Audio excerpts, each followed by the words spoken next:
Right now at 11, we are on the ground in Henry County where a tornado touched down just this afternoon.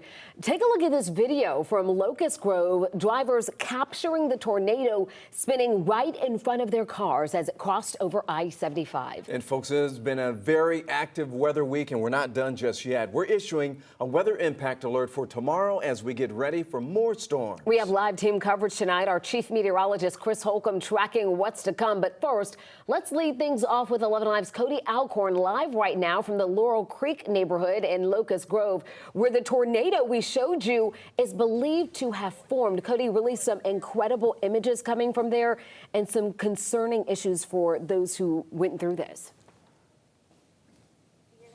Yeah, Jennifer and Ron, neighbors say this came with little warning. They didn't hear that infamous train noise, and they say really all that they heard was the rain and then a gust of wind, followed by destruction, including this home behind me that is destroyed. In fact, an 18-year-old was sucked from the second floor of this home and thrown to a nearby field. Is that a tornado? Yep.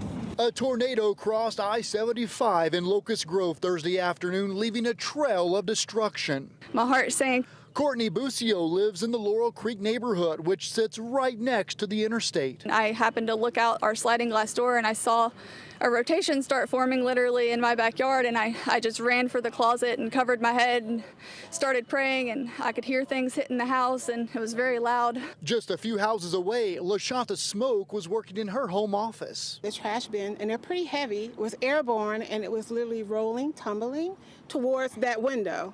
Towards me, flying. Neighbor Curtis Bryant was feeding his son when he saw his grill blown away. That's when I stepped outside and I saw the tornado just walk through. You saw it? Yeah, and it just went straight through the house, and it was crazy.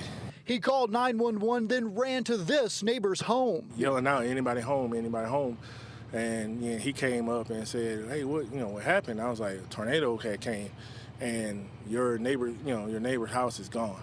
Under the rubble next door, they saw someone crawling out. He was basically saying, I can't find my son and everything. And then after that, me and a few of my other neighbors started trying to look for his son, calling his name. They found him. The 18-year-old tossed nearly 100 yards into the woods. The tornado sucked him up from the second floor of his home.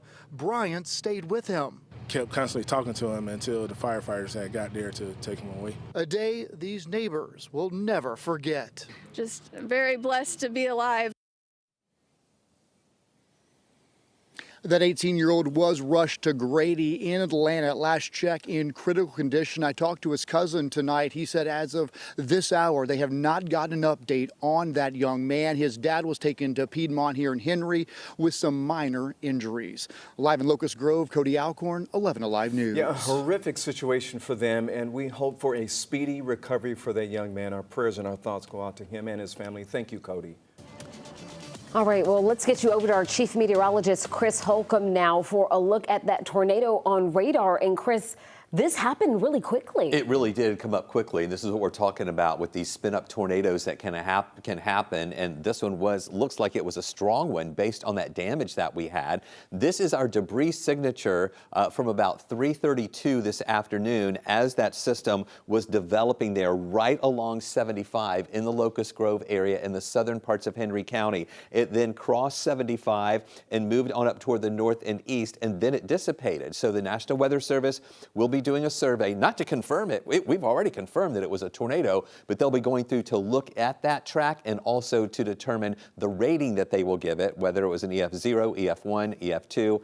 I'm thinking it might be a strong EF1, maybe even to the EF2 category there, but I do think that path is going to be on the smaller size.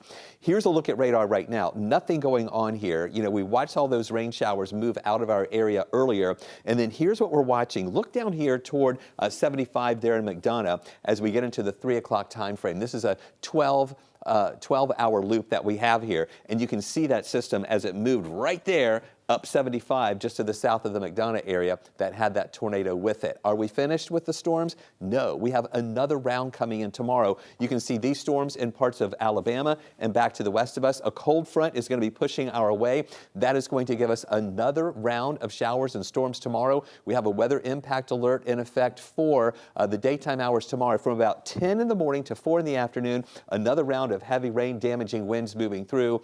Be weather aware of this during the day tomorrow too. Stay with us. We'll show you the timeline of just how that line will move from northwest through the metro Atlanta area to the east through the day tomorrow. Okay, Chris, we'll see you in a couple of minutes. To track tomorrow's storms on your time, check out our Weather Impact 24/7 on 11 Alive Plus. It's where you're going to get real-time radar and critical information when it matters the most. Download the 11 Alive Plus right now on your TV and watch it for free.